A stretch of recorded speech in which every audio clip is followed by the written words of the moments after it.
Merci de suivre les programmes de Walfadjri. Bienvenue dans votre émission Actu en 7. En ce samedi 8 février 2014, nous recevons Mamadou Moudban. Bonjour Moud. Bonjour Thomas. Nous recevons également Pape Mawa Diouf. Bonjour Pape. Bonjour Thomas. Tous deux sont journalistes et communicants. Nous rentrons dans cette émission en parlant des remous qui ont agité le secteur de l'éducation en général et de l'enseignement supérieur en particulier. Nous allons écouter successivement Youba Koli, coordonnateur des sortants de la FASTEF, Abdourahmane Ndiaye, qui porte la parole des nouveaux bacheliers non insérés pour l'instant, et Mamadou Tamba, c'est un natif d'Oulampane qui souhaite que la lumière et la justice soient rendues aux fils d'Oulampane qui ont été blessés lorsque les forces armées ont tiré sur eux alors qu'ils manifestaient pour avoir un prof de philosophie. Nous écoutons ces éléments et nous revenons juste après. Magnéto. Les sortants de la FASTEF faisaient face à la presse ce lundi matin. Le président de la République, son Excellence Macky Sall, avait pris la décision au Conseil des ministres même de recruter tous les sortants de la FASTEF, les diplômés de la FASTEF. Nous sommes rapprochés au ministère tutelle. À notre grande surprise, ils nous font comprendre qu'ils ont appris la nouvelle à travers la presse comme nous. Donc ils n'ont reçu aucune instruction. Mais on ne peut pas comprendre dans quel pays nous sommes. Ces bacheliers fustigent l'absence d'informations et demandent au ministre de l'Enseignement supérieur de solutionner leurs revendications liées à la réouverture des listes d'inscription et l'orientation de quelques nouveaux bacheliers. Comme vous le savez, avec le nouveau système informatique qu'aujourd'hui le système éducatif connaît, beaucoup de nos camarades se trouvent dans des difficultés. Aujourd'hui, le système campusien que beaucoup ne comprennent pas, d'abord, avec les orientés qui ne sont pas inscrits par défaut d'information, parce qu'ils se trouvent dans des zones reculées, dans des zones où il n'y a pas d'électricité ni moyens d'informatique. Et la communication ne s'est pas bien faite. Au moment où il y a un processus de paix qui est en cours, que des élèves, nos enfants, nos jeunes frères et sœurs, soient en train de manifester pour revendiquer un professeur de philosophie. Parce que depuis 5 mois, ils n'ont pas de professeur de philosophie. Qu'au moins, qu'au cours de cette manifestation, qu'on tire sur nos enfants comme des lapins. Nous avons exigé, le 22 dernier, que toute la lumière soit faite sur les coupables de cette action. Nous avons également exigé que tout le droit dans toute sa plénitude soit dit. Mais jusqu'à aujourd'hui, rien n'y fit. L'État ne nous a servi qu'un silence coupable, un mutisme inexplicable.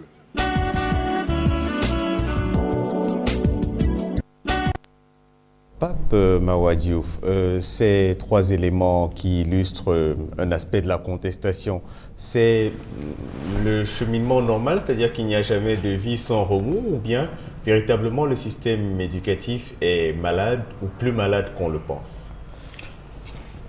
Thomas, merci beaucoup déjà de m'inviter sur votre plateau et c'est l'occasion pour moi de saluer tous vos téléspectateurs qui nous regardent ici, de saluer mon co-débatteur du jour, Moudban. Et oui, notre système éducatif est malade et il n'est pas malade depuis aujourd'hui, il est malade depuis longtemps. Maintenant, je pense que l'équipe qui est en place actuellement est en train de prendre de grandes mesures et qui, de toute évidence, comme à chaque fois qu'il y a de grandes mesures, de grandes réformes qui prennent à bras le corps les vrais sujets, il y a forcément des frustrations, il y a forcément des chocs, il y a forcément des flux et reflux. Ça me paraît normal dans un système démocratique. Normal donc. Mamadou Moudban, tout à fait normal? Bon, moi je dirais que d'abord, je vais un peu évoquer la récente sortie du ministre, de l'ancien ministre des Affaires étrangères, M. Cheikh Tidiane Gadio, qui, se prononçant sur la crise au niveau de l'université, disait que le système éducatif, c'est un système global. Et pour lui, le fait de créer un ministère de l'éducation nationale et un ministère de l'enseignement supérieur est source de problèmes. Et il avait dit à l'époque, c'est récemment, que le fait qu'il ne soit pas même ministre, c'est parce que lui, il n'avait pas la même vision du système de la politique de l'éducation entre lui et le président Macky Sall. Et cette remarque est très pertinente parce que le système éducatif connaît des crises depuis plus de 20 ans. Tous les ministres qui se sont succédés au niveau de ce ministère ont géré ces genres de problèmes. Maintenant, ce qui est fondamental et qui me semble que les étudiants ont souligné, c'est le manque de concertation dans l'application des réformes du système. Parce que il y a un adage qui dit que tout ce qui se fait sans moi est fait contre moi. Donc, apparemment, eux, ils ont fait des suggestions à l'État, surtout concernant les inscriptions, mais ils ont fustigé le fait qu'ils n'ont pas été associés dans le processus de réflexion et de recherche de solutions, de mise en place de ces réformes depuis le départ. Ils ont été mis devant les faits accomplis, ce qui explique en partie ce dysfonctionnement. Mais moi, j'ai un peu parcouru les réformes. En principe, ce sont des réformes qui sont pertinentes et qui vraiment participent à une certaine élévation du niveau de nos étudiants, du niveau de nos enseignements de manière générale. Maintenant, concernant le dossier sur Oulampan, moi je dis que c'est une affaire extrêmement grave. Surtout que ça s'est passé dans le sud du pays. On se rappelle en 82, la crise casamançaise est née dans ces conditions-là. C'est l'armée qui a tiré sur des étudiants qui ont manifesté. Aujourd'hui, c'est le même phénomène. Ce qu'on doit se poser, c'est d'où vient l'ordre de tirer sur les élèves, qui est manifesté pour réclamer un professeur de philosophie. Il y a une chaîne de responsabilité. L'ordre également, c'est une chaîne. Si on ne sait pas si le commandant, c'est le commandant de zone, on ne sait pas si c'est le chef d'état-major des armées, on ne sait pas si c'est le ministre des forces armées, le premier ministre ou le président. Mais je pense que, ne serait-ce que pour montrer aux populations effectivement que l'État veille sur leur sécurité, il urge aujourd'hui d'ouvrir une enquête pour situer les responsabilités et prendre des mesures. Parce que dans d'autres situations, comme à Sangalkam, les gendarmes qui sont fautifs ont été sanctionnés. Si aucune mesure n'est prise, j'ai peur que ces populations ne l'interprètent d'une autre manière qui peut être source de frustration, parce qu'à chaque fois, ils disent que là-bas, les gens disent que les gens du Sud ne sont pas respectés, ne sont pas considérés par les gens du Nord, par le gouvernement. Si aucune mesure n'est prise, c'est cette interprétation qui risque de s'installer au niveau de l'opinion publique. Mais Pape Mawa Diouf, par rapport en particulier au cas des sortants de la FASTEF, une promesse présidentielle avait quand même été faite au terme d'un conseil des ministres.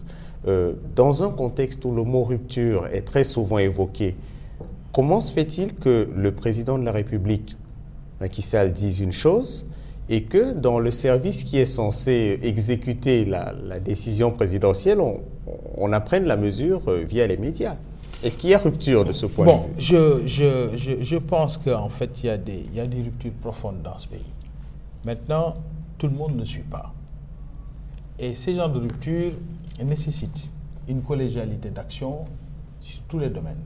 C'est-à-dire qu'il faut que tout le monde soit conscient que notre système éducatif ne peut pas continuer à avoir le même afflux d'étudiants chaque année qui arrivent dans l'enseignement supérieur, alors même que les types de formations qui leur sont donnés ne sont pas adaptés au milieu du travail, alors même que l'organisation et la structuration actuelle du système universitaire et de l'enseignement supérieur n'est pas adaptée. C'est un rouleau compresseur. C'est un serpent qui se mord la queue, ça ne peut pas aller plus loin. Maintenant, ces réformes, globalement, ont été faites dans un contexte vraiment très précis, avec deux niveaux. Les consultations sur l'enseignement supérieur ont eu lieu, c'était public. Il y a eu 78 recommandations qui ont été données. Ça a été clos, ce processus, par un conseil présidentiel avec des recommandations, avec même des directives présidentielles. Ceux qui sont en position actuellement sont en train de mener ces directives présidentielles à terme. Les négociations ont eu lieu et je pense que pour l'essentiel, la plupart des universités du pays avaient participé à ce processus et avaient signé les accords. Il restait Saint-Louis, je crois, et Dakar. Qui a signé sous la contrainte, paraît-il? Paraît-il, je pense qu'avec des paraît-il, c'est comme des signes. Non, les images sont claires, ils ont signé avec des brassards rouges et avec des bandeaux rouges quand même. Quand on a un bandeau rouge sur la tête, c'est qu'on n'est pas tout à fait Je pense que dans content. un contexte de réforme et dans un contexte de crise économique mondiale, on peut tout signer avec des brassards rouges. Parce que personne ne peut être content. C'est-à-dire que les difficultés qui se posent aujourd'hui aux Sénégalais se posent à tous. Mais il faut que les gens comprennent la situation dans laquelle ce pays se situe aujourd'hui. Cela dit, pour en revenir au cas particulier de la FASTEF, il y a eu un engagement présidentiel visiblement non tenu. Je pense que l'engagement présidentiel concernait ceux qui étaient dans le public, ceux qui avaient fait le concours et qui l'avaient réussi. Je pense que ça ne concernait pas forcément les privés, ceux qui avaient payé de leur propre poche pour faire la formation, c'est différent. Ceux qui font le concours d'entrée publique, à partir du moment où ils ont réussi le concours, ils sont dans le cadre de l'État. Ils sont déjà dans le cadre de l'État. Ceux qui ont payé leur propre formation ne peuvent pas exiger de l'État que l'État les recrute. Ça me paraît un peu... Même si, par ailleurs, je pense que l'État peut avoir besoin de ce genre de profil parce que le Sénégal n'a pas encore tous les formateurs dont il a besoin. Mais il y a peut-être aussi d'autres facteurs qui peuvent faire qu'on ne peut pas les recruter aujourd'hui. Mais je pense que l'engagement du chef de l'État concernait ceux qui étaient dans les filières publiques et qui étaient engagés par la voie de concours, je crois. Donc, globalement, tout a été fait. Maintenant, sur Oulampan, parce qu'il faut quand même parler un peu de ça, je pense qu'il faut apaiser les choses. Et, toutes choses étant égales par ailleurs, faire quand même le distinguo entre ce qui se passe aujourd'hui et ce qui se passe en 82. C'est pas pareil. Je veux dire, Malick Ba s'est passé ici à Dakar. Il y a eu d'autres événements comme Balaguer qui se sont passés à Dakar. En Casamance, ça fait combien d'années, il n'y a pas eu ce genre d'événement. Maintenant, la DIRPA a fait un communiqué pour dire qu'il y aura une enquête. Je pense qu'il faut attendre cette enquête-là, qui va permettre à tout le monde de savoir ce qu'il en est en vérité. En attendant, il est peut-être un peu précipité de pouvoir prendre des positions ici ou là. Mais c'est toujours un drame lorsque quand même des jeunes, en fait, qui sont l'avenir un peu de ce pays, deviennent un peu la cible des balles de leur propre armée. Ça ne devrait pas se passer comme ça, c'est une anomalie, il me semble. C'est pour ça d'ailleurs que la DIRPA elle-même dit qu'il y a une enquête qui va être menée pour voir un peu ce qui... Voilà, donc c'est quelque chose qui n'est pas du tout habituel. Hein. Voilà, c'est convenu donc. Nous sortons rapidement de cette question. Vous ajoutez quelque chose? Non, c'est bon, c'est bon. Parfait. Alors, nous passons à l'actualité liée aux marchands ambulants, aux marchands tabliers également. À leur idée d'effectuer une marche de protestation, le mouvement s'est très vite fissuré. Les jeunes marchands débrouillards ont affirmé que le mouvement était politisé. Nous allons donc suivre dans ce second élément Saher Tambédou des jeunes marchands débrouillards et puis un bout d'un reportage qui montre qu'au fond, c'est toujours la même chose. On demande aux marchands de partir et quelques temps après, ils reviennent. Nous l'écoutons, nous en parlons juste après Magnéto. Bachelier fustige l'absence d'informations et demande au ministre de l'Enseignement supérieur de solutionner les revendications liées à la réouverture des listes d'inscription et l'orientation de quelques nouveaux bacheliers. Et la communication ne s'est pas bien faite.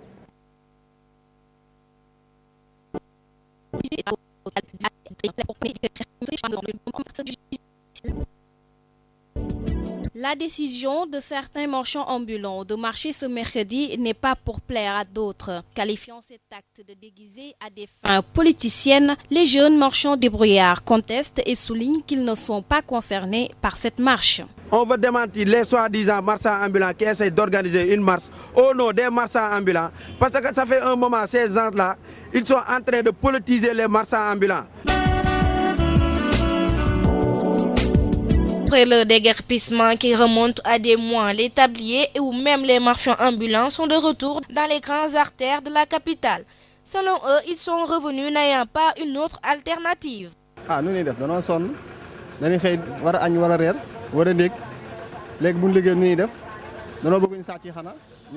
Nous sommes fatigués par la dépense quotidienne. Alors nous sommes obligés de travailler. Il a son bureau et nous n'avons que ces lieux pour travailler. Nous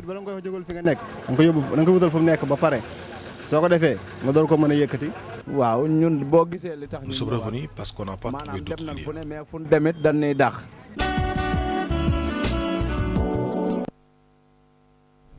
Oumodou Moudban, ce mouvement, cette idée de marché justement,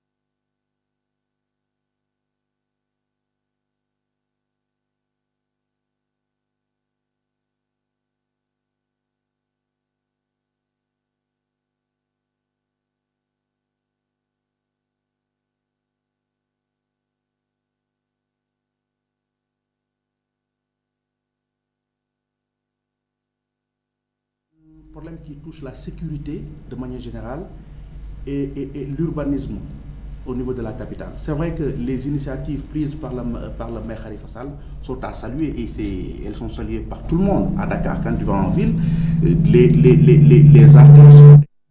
Il n'y a plus de voitures qui sont garées devant les magasins et autres.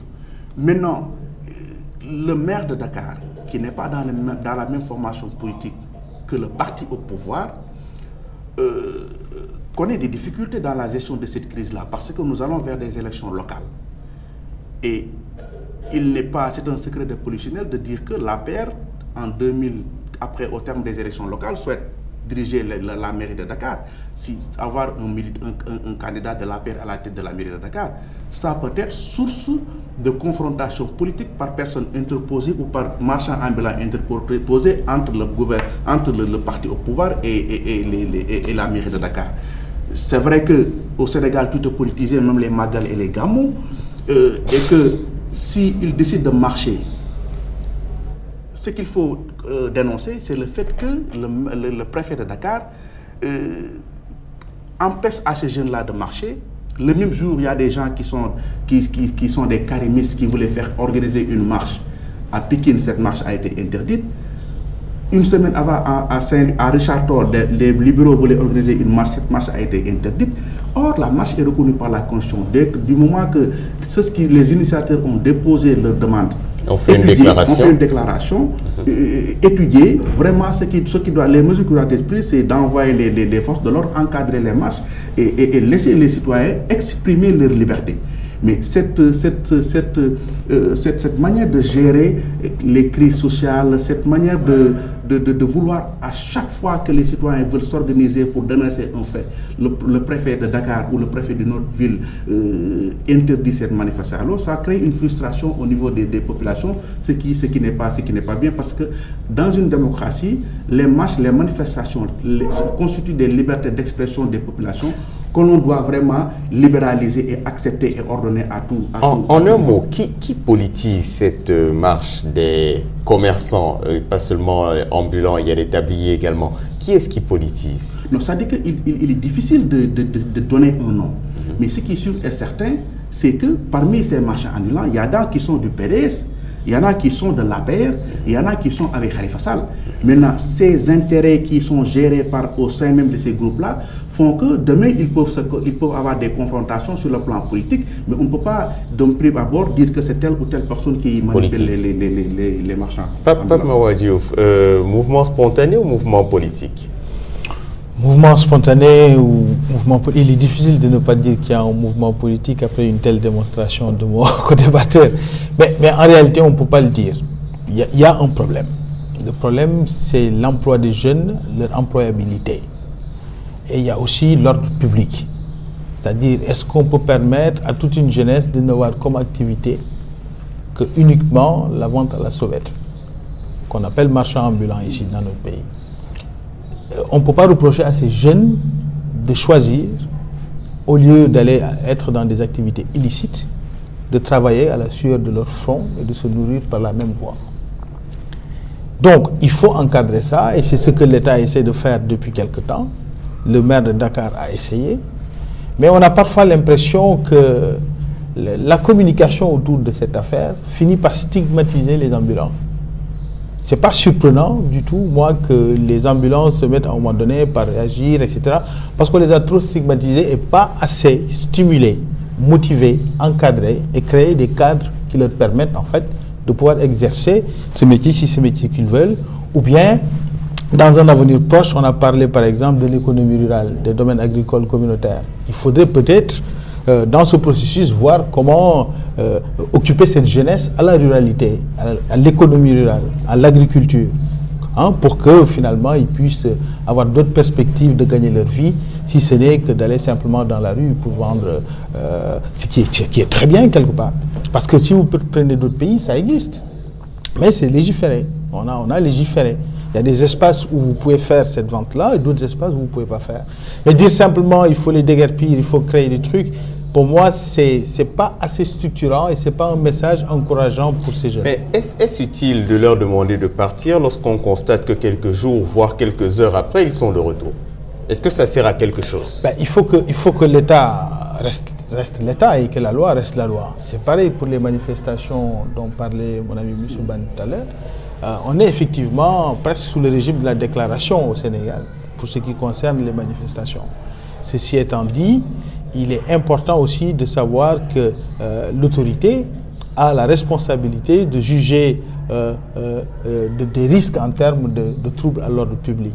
Je ne suis pas en train de dire qu'il a raison de faire ceci ou raison de faire cela. Je suis en train juste de dire que le cadre légal prévoit que le préfet puisse dire si je laisse passer cette manifestation, j'endosse la responsabilité des risques qu'il pourrait y avoir en termes de troubles à l'ordre public. Maintenant, est-ce qu'il y avait ces risques avec les marchands ambulants? Vous avez tantôt donné l'idée qu'il y ait parmi les marchands ambulants des mouvances politiques. Ça se peut qu'il ait le même type d'information. Hein? Ça se peut aussi qu'il ait le même type d'information lorsqu'il s'agit de la marche pour la libération de Karim Wade ou autre type de marche, quoi. Mais c'est vrai qu'on devrait arriver. L'idéal, c'est que le Sénégal arrive à une démocratie apaisée. Une démocratie apaisée, c'est ça qu'on doit avoir comme résultat dans ce pays. Et ça, ce qui peut le permettre, c'est aussi des débats comme les réformes de l'enseignement supérieur, des débats comme l'acte 3 de la décentralisation, qui ne sont pas des débats personnels, qui visent plutôt l'avenir de notre pays, que les gens puissent dire pour l'essentiel, sur ça on peut se retrouver. Sur ça, on peut parler ensemble. Tant qu'on n'a pas ces espaces, il y aura toujours une sorte de tension où les gens essayent voilà, la formule la plus adéquate, c'est de parler de démocratie apaisée. C'est ça qui manque, en vérité. Mais le préfet a tout à fait le droit d'interdire une manifestation. Le cadre légal lui permet de le faire, quoi. Ce qui est dommage, c'est que le débat public ne soit pas apaisé et concentré sur l'essentiel. Quelles seraient les pistes, avant de rentrer dans la partie purement politique, si l'on peut dire, de cette émission, quelles seraient les pistes pour apaiser le débat politique aujourd'hui, au niveau concernant les marchands ambulants? Concernant les marchands ambulants, mais de façon générale, parce que vous êtes parti de cette marche des marchands, justement, pas seulement ambulants d'ailleurs, pour parler d'autres actions de protestation publique, notamment du PDS. Et là, justement, on parlait, Pape Mahawa Diouf parlait justement de l'idée d'apaiser le climat politique. Quelles seraient les pistes pour éventuellement arriver à un climat apaisé? Mais d'abord, c'est-à-dire qu'il faut qu'on s'interroge sur le pourquoi il y a ces problèmes. Depuis que Macky est au pouvoir, on a l'impression qu'il y a deux Sénégal. Les Sénégalais bons, qui travaillent, sérieux, qui n'ont jamais rien volé, qui sont avec le président Macky, et les Sénégalais voleurs qui détournent de l'argent public concerné par la traque des biens Macky, qui sont avec Abdoulaye Wade et le PDS et les autres. D'abord, ça, c'est une première fracture politique, sociale qu'il faut essayer de rétablir. Et sur le plan politique également, le président Macky doit s'ouvrir parce que moi, j'ai comme l'impression que le pays n'a pas d'opposants. Le pays n'a pas d'opposants. La presse qui jouait un rôle d'avant-gardiste, avant même l'arrivée du président Macky, a baissé les bras. Il n'y a pas d'opposants. La société civile est absente. Ce sont des remarques qui font qu'aujourd'hui, le climat politique, il y a une sorte de tension et qu'il n'y a pas de passerelle entre ou de cadre de concertation entre l'opposition et le pouvoir, il n'y a pas de dialogue, et que cette initiative-là ne doit venir que du président de la République Macky Sall. Il faut qu'il s'ouvre, qu'il crée une plage de convergence entre le pouvoir, ses alliés, et l'opposition, parce qu'en fait, c'est le Sénégal qui y gagne. Mais cette tension-là, on ne peut plus continuer à vivre dans cette tension-là, sociale et politique, jusqu'à quand? Et c'est lui qui doit prendre ses responsabilités et tendre la main à l'opposition pour qu'on s'entende sur l'essentiel, parce que concernant la traque des biens acquis, tout le monde est d'accord, hein? Tout le monde est d'accord, mais c'est la forme qui pose problème. Donc je pense que pour qu'il y ait une entente et qu'un apaisement sur le plan social et politique, l'initiative ne peut venir que du président de la République Macky Sall lui-même. Pape Mahawa Diouf, vous percevez ce clivage décrit par Mamadou Moutbane, c'est-à-dire le Sénégal des, entre guillemets, bons et gestionnaires vertueux, et le Sénégal de ceux qui ont des biens mal acquis? Non, je ne perçois pas ça. Encore une fois, je reviens sur le risque, justement. Ça fait partie de la traque des biens mal acquis, constitue aussi un des thèmes qui devraient être des thèmes rassembleurs, parce que c'est une demande sociale. C'est-à-dire que la question, elle est très simple. Est-ce qu'on continue de gouverner le pays comme on le gouvernait avant? Ou bien est-ce qu'on crée une rupture? Si on crée une rupture, dans ce sens, c'est forcément douloureux. C'est douloureux pour tout le monde. Est-ce qu'il faut l'assumer ensemble et aller vers des lendemains meilleurs? Ou est-ce qu'il faut tergiverser? Et les tergiversations, c'est de remettre en question le principe même. Et si on remet en question le principe même, c'est qu'on n'a plus la même vision. Or, le pouvoir actuel, on peut quand même le reconnaître, une cohérence en termes de vision. C'est-à-dire que plus jamais le Sénégal sera dirigé de la même manière que ça ne l'a été par le passé. Ça, les gens doivent pouvoir se retrouver sur l'essentiel. Le PDS, par exemple. On dit qu'il n'y a pas d'opposition dans le pays, mais c'est dramatique. C'est quand même un pays, un parti, le PDS, qui a fait une opposition de 25 ans, qui a dirigé le pays pendant 12 ans. Aujourd'hui, on n'a plus d'opposition. Ce n'est pas la faute de Macky. Est-ce que la traque des biens présumés mal acquis n'est pas comme un revolver placé sur la tempe des responsables du PDS? Si vous bougez, je tire. Je ne le pense pas. Je pense que ça ne concerne... D'ailleurs, j'ai regardé hier Aliou Sow sur un débat qui dit que la plupart des gens que ça concerne sont des transhumants. Pour l'essentiel du PDS, non, il y a beaucoup de gens au PDS qui n'ont pas ce genre de problèmes liés au détournement des deniers publics, ou en tout cas des problèmes de justice de ce point de vue. Mais ils ne prennent pas leur responsabilité politique historique de dire que la traque des biens mal acquis, c'est quelque chose de positif et qu'il faut aller jusqu'au bout. Il y en a qui le disent en privé, mais il y en a qui ne l'assument pas publiquement. Mais c'est pareil, et c'est ça en fait finalement qui cristallise la tension politique sur la vision et non pas sur le débat de fond, le débat politique sur comment doivent marcher les choses. La décentralisation, l'acte 3. Il y a eu deux phases. Il y a une phase où tout le monde a applaudi. Tout le monde a dit que c'est très bien. Moi, j'ai vu des gens faire des revirements extraordinaires, dire que c'est excellent, c'est révolutionnaire. Moi, c'est ce que j'aurais fait. Aujourd'hui, ils sont dans le cadre des régions en train de remettre en question cette réforme. Il y aurait eu plusieurs moutures de même document, mais ça, visiblement, c'est un autre débat. Réagir juste un tout petit peu sur ce que Pape Mahawa Diouf vient de dire, avant justement que nous écoutions les sujets qui nous permettront de rentrer dans le sujet acte 3 de la décentralisation et politique, entre autres. À propos notamment de la cohérence en termes de vision, vous, Mamadou Moutbane, vous avez la perception qu'il y a, depuis l'accession du 4e président de la République, Macky Sall, à la magistrature suprême, une cohérence en termes de vision? Bon, la remarque que j'ai faite, c'est que Macky est une bonne volonté. Il a l'ambition, il veut faire. Mais c'est vrai qu'il y a beaucoup de tâtonnements. Si il est élu sur la base du programme Yoonu Yokkute, aujourd'hui on ne parle plus de Yoonu Yokkute, on parle du Sénégal, du plan Sénégal émergent. Mais je ne comprends pas ce revirement. C'est pourquoi la plupart des gens qui l'attaquent disent qu'il n'a pas de vision. C'est parce qu'effectivement, il y a un tâtonnement et on ne sait pas en fait sur quelle base et quels sont les grands axes de la vision du président Macky Sall. Si 2 ans après son élection, sur la base du même programme, il change pour nous parler de plan Sénégal émergent. Et récemment, j'ai vu un document sorti par l'ancien ministre d'État Samuel Sarr qui dit que le programme Sénégal émergent est un document Perspective 2035 qui a été conçu par les fonctionnaires du ministère des Finances et bouclé en 2011. Cela veut dire effectivement, c'est vrai que l'État est une continuité, mais il faudrait que ceux qui tiennent ceux qui sont au pouvoir expliquent les Sénégalais pourquoi ce revirement et effectivement quel est ce problème de contenu entre le document Perspective 2035 et le plan Sénégal émergent. Donc sur le plan de la vision, comme j'ai dit tout à l'heure, le président Macky a de la volonté, il veut faire, il a de l'ambition. Maintenant, il faudrait qu'il ait les hommes pour mettre en place sa vision et que vraiment qu'il essaie d'épargner au Sénégal certaines querelles politiques qu'il ne faut que ralentir le processus de développement de notre pays. Bon, rentrons justement dans cette partie politique. Vous aurez l'occasion, Pape Mawadiouf, de répondre juste après. Nous allons suivre Babacar Gueye, président du conseil régional de Kaffrine, également membre de l'association des régions du Sénégal. Juste après, Tenguela Ba, membre d'un mouvement proche de l'Alliance pour la République, Ahmed Mbaye du PDS, qui se défoule un tout petit peu sur Mohamedou Lamine Massali, et Déthié Fall du parti Réumi, qui précisément, Déthié Fall affirme que l'actuel pouvoir manque cruellement de vision. Magnéto.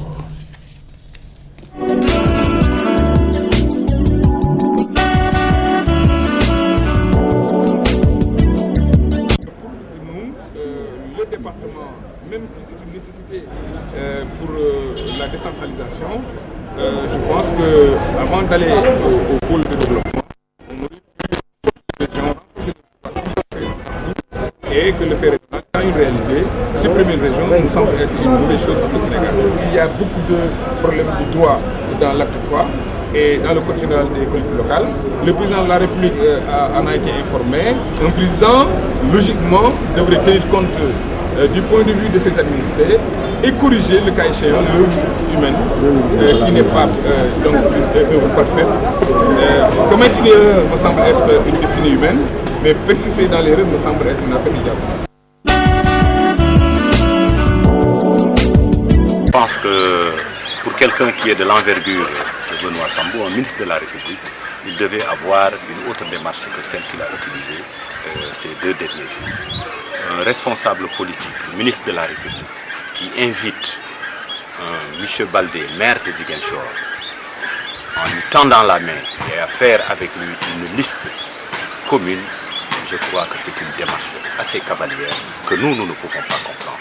D'autant plus qu'il se disait inscrit dans la pacification politique de Ziguinchor. On ne peut pas comprendre cette situation, d'autant plus qu'il a des responsables des leaderships ici, APR, avec qui il devait prendre langue. Il ne l'a pas fait. C'est une démarche que nous condamnons énergiquement.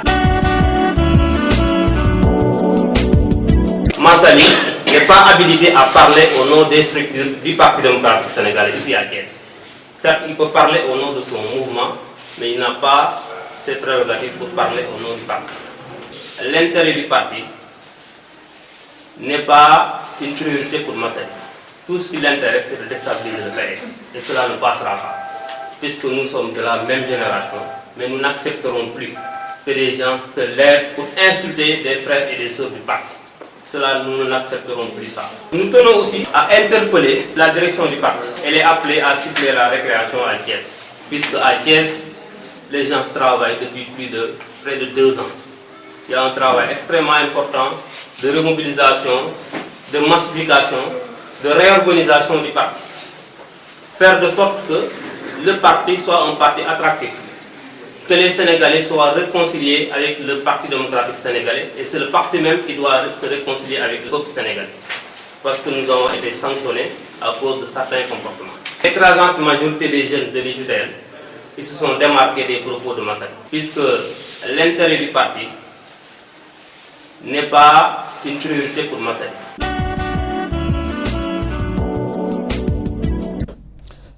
Voilà, nous sortons donc de cet élément justement pour reparler un tout petit peu de cette page politique, si l'on peut dire.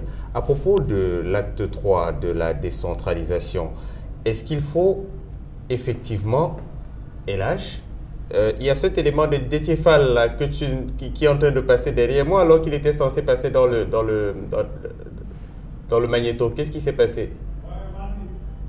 Relance-le s'il te plaît. Oui, c'est l'élément qui est en train de passer derrière moi, je le vois. Dans ce bloc sur l'acte 3, le dernier c'était Déthié Fall. Non, ça c'est le tout dernier. Les images que tu avais tout à l'heure derrière moi, il y avait un élément de Réumi. Non, c'est pas celui-là. C'était la nuit. Voilà. Voilà. Oui, c'est lui. C'est cet élément-là de Déthié Fall. Normalement, c'était lui le dernier de tous les éléments qu'on devait écouter. Oui, oui. C'est sur la décentralisation qu'on était. C'était le dernier qui n'est pas passé. Les 3 autres sont passés, mais le dernier n'est pas passé. Ok. Après, vous allez faire... En général, les gens viennent avec leur programme et dès lors qu'ils sont élus, ils ne font qu'exécuter parce que ça a été bien réfléchi, bien conçu. Mais 2 ans après, on change un programme, le programme Yoonu Yokkute, pour sauter sur un programme Sénégal émergent qu'ils n'ont même pas conçu. Le régime en place ne l'a même pas conçu. Ça veut dire que c'est un programme à la limite qui a été à la limite même vendu. Donc vouloir le porter, vouloir l'exécuter, ça pose déjà un problème. Il faudrait d'abord qu'il soit à la base de la conception pour que l'exécution soit beaucoup plus facile, ce qui n'est pas le cas. Et c'est ça qui est inquiétant. Pape Mawa Diouf, Déthié Fall ne semble pas du tout comme Mamadou Moudban d'ailleurs, partager votre perception, c'est-à-dire qu'il y a une réelle vision. Est-ce qu'il y a un tâtonnement au sommet? Bon, je pense quand même que les gens sont un peu trop, parfois, disons, irrationnels. Irrationnels parce que si on regarde les choses de façon très objective, parlons du leader de la paire. Il a monté son parti, en moins de 4 ans, il arrive au sommet. Enfin, il devient président de la République. Il avait un programme de gouvernement. Il y avait un programme, Yoonu Yokkute. Yoonu Yokkute, il est quasiment le premier président, en tout cas, Wade ne l'avait pas en 2000, un programme de développement pour le Sénégal, il n'en avait pas. Il avait une vision pour l'Afrique. Allez me dire pourquoi, mais pour le Sénégal, il n'avait pas de vision claire.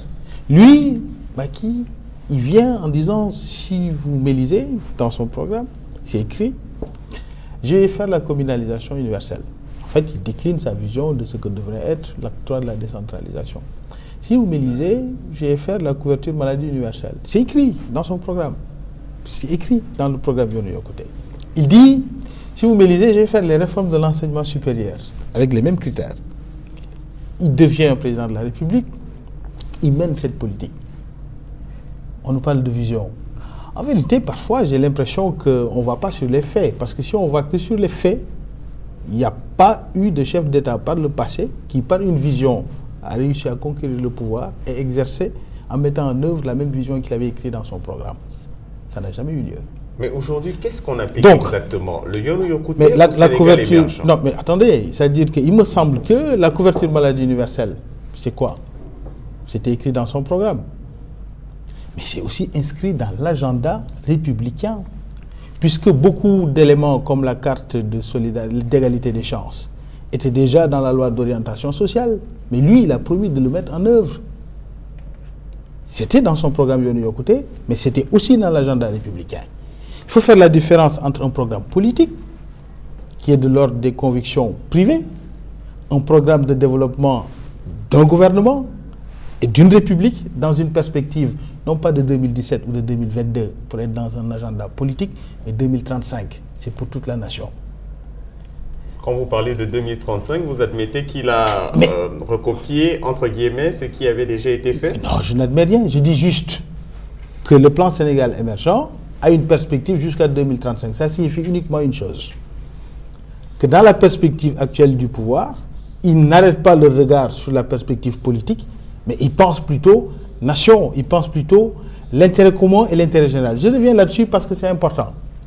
On ne peut pas, à ce stade, faire bouger le Sénégal sur la base uniquement d'intérêts partisans. Ce n'est pas des 20 mots, il me semble, dans la vision du président de la République, de parler de l'intérêt général à chaque fois. Il est allé même jusqu'à dire la patrie avant le parti, entre autres.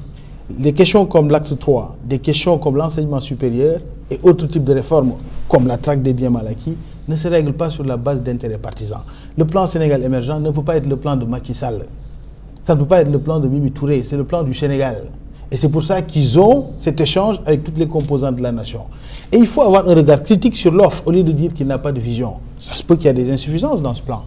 Ça se peut qu'il y a des options économiques qui ne sont pas pertinentes dans l'environnement actuel de la sous-région, dans l'environnement, l'ambiance économique mondiale. C'est ça la vraie critique. Mais nous dire que le président actuel ne propose pas de vision, c'est pas chercher loin. Vous avez raison, nous manquons d'opposition dans ce pays. Parce que moi, j'attendais une critique du contenu. Nous dire, voilà, le contenu que vous proposez n'est pas pertinent, n'est pas bon. Sur l'enseignement, ce n'est pas pertinent. Sur l'économie, ce n'est pas cohérent avec notre environnement. Sur l'infrastructure, ce n'est pas pertinent. Vous dites que c'est jusqu'à 2035, le suivi et l'évaluation, tel que vous l'avez mis en place, n'est pas pertinent. C'est ça qu'on devrait avoir comme débat, mais pas de nous dire simplement qu'il n'a pas de vision.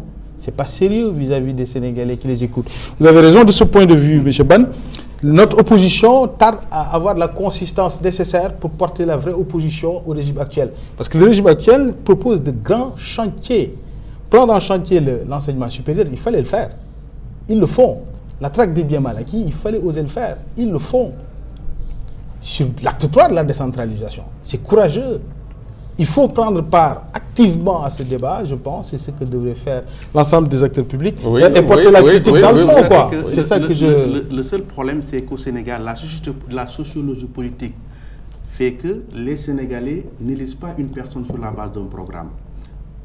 Les 65% des Sénégalais, la plupart, ceux qui ont voté pour Macky Sall, tu leur demandes un seul point de Yono Yokote, ils ne savent pas.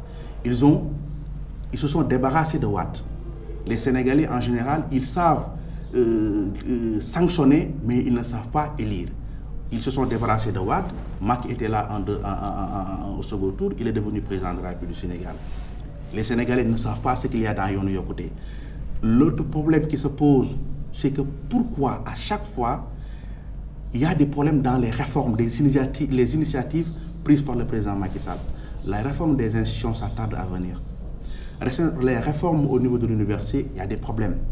Il y avait une commission qui a été créée pour les réformes foncières, ça ne bouge pas.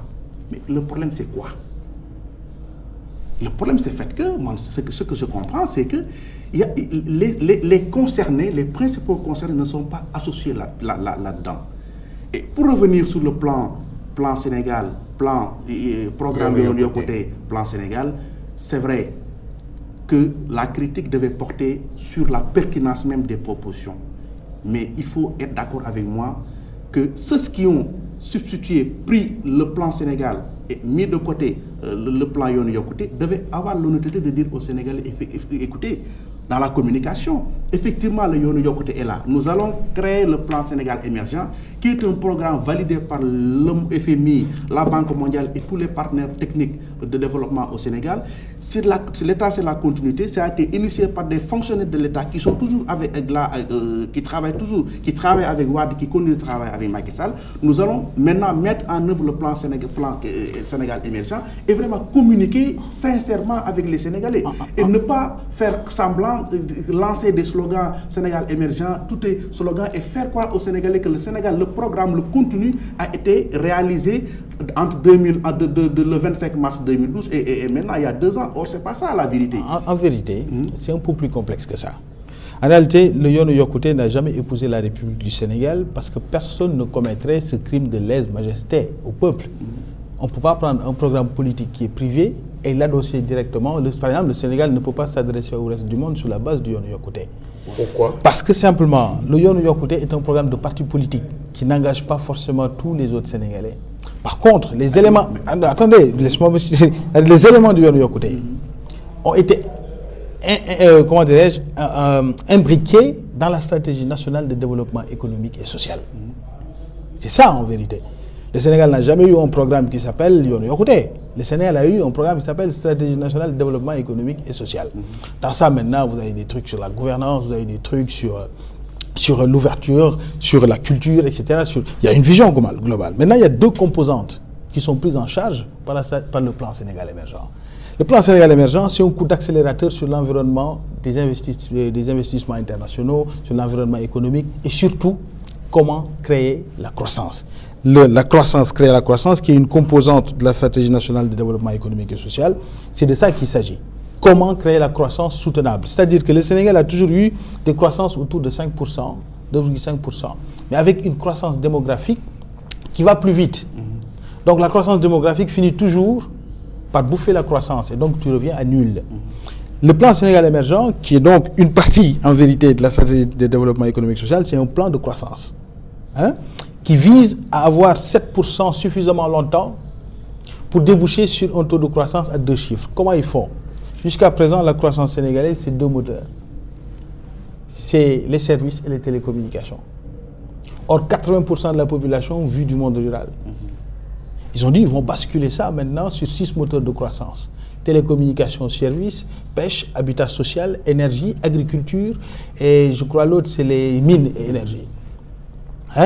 Et donc, voilà comment ils disent, avec cet appareil, on va pouvoir créer la croissance. C'est important, et Macky Sall, je crois, a eu raison d'aller vers ça, pour 2 raisons. Le temps. Pas le temps, l'agenda politique, mais l'agenda économique de la sous-région. La Côte d'Ivoire est en train de construire des infrastructures énormes en direction du Nigeria, en direction du Gabon et en direction des pays limitrophes vers le centre et le sud. Nous, le Sénégal, nous commençons à être isolés. Si nous ne réagissons pas vite et nous nous concentrons uniquement sur des questionnements politiques, voire politiciennes, et non pas voir l'essentiel, on risque d'être largué. C'est ça l'enjeu. Et c'est pour ça qu'il était important de concevoir un plan consacré uniquement à la croissance. Par exemple, comment créer un hub, par exemple, sur l'habitat international. Par exemple, on sait que dans 20 ans, ou même peut-être pas, 7 ans, la plupart des multinationales auront des sièges sociaux en Afrique. Pourquoi ne pas se débrouiller pour faire en sorte que ce soit dans le pays? Donc, en un mot, si on vous comprend bien, le président Macky Sall est totalement au-dessus de la mêlée. Il n'est absolument pas politique. Il ne se soucie que de l'intérêt souverain du peuple sénégalais. J'espère pour nous que non seulement Macky Sall ne se soucie... Vous espérez ou vous l'affirmez? Non, je l'espère. Parce que vous savez, si on a un chef d'État qui se soucie que de l'intérêt privé particulier, que ce soit lui, Wade, Diouf ou les autres, ce serait catastrophique pour nous quand même. Vous n'avez pas tout à fait répondu à la question. La réponse est carrément, oui, il se soucie de l'intérêt général, mais pas que lui. Lui et les autres qui sont venus avant lui, c'est ça le mérite du Sénégal. Avoir un chef d'État qui se soucie que des intérêts privés, ce serait dramatique pour notre pays. Moi, ce que je n'ai pas compris par rapport au plan émergent, lorsque Moubarak-Lo a démissionné, il a publié un document dans lequel il a révélé que 2,5 milliards ont été payés à une association qui s'appelle DISO. L'ancien ministre Amadou Kane est membre de ce mouvement DISO, de cette association qui était chargée de faire la conception du plan émergent, or que les techniciens qui sont là, avaient déjà fait le travail. D'ailleurs, Moubarak-Lo avait clairement dit qu'il ne comprend pas qu'on aille payer de l'argent à des gens, or que le Sénégal a suffisamment de compétences pour faire ce travail-là. Donc, Amadou Kane était ministre des Finances à l'époque, et c'est lui qui a payé les 2,5 milliards à une association dont il était membre lui-même. Donc là, on se pose là une question de bonne gouvernance. Pourquoi le président a ordonné ce paiement, or que le travail a été déjà fait ici au Sénégal? Et on nous parle d'un autre 1,5 milliard qu'on va investir pour faire la communication de ce plan-là. Ce qui repose ce problème de bonne gouvernance au moment où des gens sont traqués, des gens sont arrêtés. Récemment, j'ai appris que la loi sur la déclaration de patrimoine a été retirée à l'Assemblée nationale. Ça a été présenté par votre ministre Latif Coulibaly. Mais la loi a été retirée, les gens n'en parlent pas. Pourquoi ça a été retiré? Pourquoi cette déclaration de patrimoine faite par le président et que les autres autorités, les autres personnes nommées et qui gèrent un budget d'1 milliard et plus, doit faire cette déclaration de patrimoine? Pourquoi ça a été bloqué? Pourquoi ça a été retiré? Il faut qu'on s'explique, il faut qu'on dise aux Sénégalais également qu'il y a des choses qui se passent et que vraiment qui sont à porte-à-faux par rapport à cette philosophie de rupture que chantent les gens qui sont au pouvoir. Autre chose, le président a l'intention de changer le code des marchés publics, l'ARMP, pour faire passer des marchés par entente directe ou des marchés de gré à gré. Mais c'est catastrophique, personne n'en parle. C'est un porte-à-faux par rapport à ce que ceux qui tiennent au pouvoir disent et développent. Ils sont là pour parler de bonne gouvernance, de transparence dans la gestion des affaires publiques, mais ces mesures-là, cette initiative qui consiste à changer le code des marchés publics pour faire passer des marchés de gré à gré, c'est une catastrophe. Or, et que Birame Seck, qui est le président du Forum civil, a interpellé le gouvernement pour savoir pourquoi il y a 6 mois, les marchés passés par le gouvernement ne sont pas rendus publics. Or, ça, sur la toile du portrait de la direction de contrôle des marchés publics, jusqu'à présent, il y a une nébuleuse, il n'y a pas de transparence sur les marchés qui sont passés par l'État du Sénégal. Donc, je pense qu'il y a un effort à faire également sur ce point-là. Alors, Pape Mawa Diouf, restés les 3 derniers mois de l'an 2013 sans publier les statistiques par rapport à la passation de marché, est-ce cela la bonne gouvernance? Alors, bon, je ne pense pas que ce soit la vérité, tout simplement, que ces 3 derniers mois... Ça en un mot, le Forum civil a menti. Ce n'est pas le Forum civil. Birame Seck ne parle absolument pas au nom du Forum civil. Non, c'est pas. C'est un communiqué du Forum civil. Est-ce que le communiqué du Forum civil était mensonger ou non? Je pense que je n'ai pas la vérité sur ce qu'a publié la DCMP ou pas. Ce que par contre, je pense en vérité du contexte actuel, c'est qu'il y a une rupture de fond. C'est-à-dire, les ruptures ne sont pas forcément le fait du régime en place. C'est-à-dire, le fameux adage qui dit qu'on n'a que les dirigeants qu'on mérite est vrai. Les ruptures sont imposées par le peuple. Et cette rupture, elle est de fait. Ça veut dire qu'il y a certaines attitudes qui existaient dans le régime passé qui ne sont plus possibles aujourd'hui. Quand bien même le régime actuel le voudrait, ce ne serait pas possible. C'est pour ça que j'aimerais attirer l'attention des gens sur une chose. Encore, je vais reparler de vision rapidement. Vite fait, effectivement. Rapidement. C'est-à-dire que ce n'est pas exact de dire que les fonctionnaires du ministère des Finances, les grands cadres de ce pays n'ont pas participé au plan Sénégal émergent. Ce n'est pas exact. Mais c'est eux qui ont fait le plan émergent. Non. C'est-à-dire, ce n'est pas exact de dire qu'ils n'y ont pas travaillé. C'est eux qui l'ont fait. Non, mais ça, c'est une autre affirmation qui doit donner ses preuves. Ce qu'on dit plutôt, c'est qu'on a payé des gens ailleurs et qu'on ne les a pas fait travailler eux. Non. Ça a été dit par un ex-collaborateur du président. Oui, mais ça a été travaillé de concert. Et aujourd'hui, ils ne font pas la communication uniquement pour le plan Sénégal émergent. Non, la communication vise le groupe consultatif. C'est-à-dire la vision du Sénégal, M. Ban, d'ici 2035. Tous les anciens premiers ministres sont allés au groupe de laissez-moi terminer. Mais laissez-moi terminer. C'est-à-dire que ce n'est pas simplement pour le plan Sénégal émergent, c'est pour dire le Sénégal. Ce n'est pas la personne de M. Lo Moubarak ou quelqu'un d'autre qui est important. C'est le Sénégal. Comment on va faire, nous, dans ce pays, pour que d'ici 2035, le Sénégal sorte des difficultés dans lesquelles nous sommes engouffrés. Et c'est pour ça qu'il faut encourager cette communication en perspective du groupe consultatif. Il s'agit de l'image du Sénégal. D'ici 2035, ça nous dépasse. Peut-être que d'ici 2035, nous serons dans d'autres positions, dans d'autres situations qui ne sont pas les nôtres. Donc c'est pour l'avenir du pays, quoi. Ça me paraît assez important pour qu'on se concentre sur ça. Et moins des questions qui, après tout, l'ARMP a des insuffisances. Ça a été reconnu par certains partenaires, ça a été reconnu par ses propres concepteurs. Le président a juste fait que de dire, il y a des imperfections, il faut les rectifier. On ne peut pas perdre en compétitivité parce que nous avons un système de régulation des marchés qui fonctionne bien et qu'on nous reconnaît, mais qui a des insuffisances sur certains aspects. Donc il faut accélérer la cadence, si l'on a bien compris. Voilà, un dernier mot et puis nous sortons de cette émission. Mais ça dit que par rapport à ça, ce qu'il faut dénoncer, c'est que Wade avait préparé un décret pour dire que certains marchés qui concernent les ministères de souveraineté, ces marchés ne doivent plus passer à l'ARMP. Et c'est l'opposition d'alors, qui est aujourd'hui au pouvoir, qui avait dénoncé ça. Et si cette opposition vient au pouvoir et a l'intention de faire pire, mais il y a de quoi s'interroger quand même. Bon, nous allons sortir parce que visiblement vous ne vous croiserez pas là-dessus. Donc nous recevions pour Actu en 7 de ce samedi 8 février 2014 Mamadou Moudban. Merci d'avoir accepté notre invitation. Merci. Nous recevions également Pape Mawa Diouf. Merci d'avoir accepté notre invitation. Vous deux, vous êtes journalistes et communicants. Merci à vous de nous avoir suivis. Merci à toute l'équipe technique, les deux Cheikh Tidiane Ndiaye et Elhadji Ndiaye, Mme Sidi Diop, entre autres. Agréable suite de programme à toutes et à tous.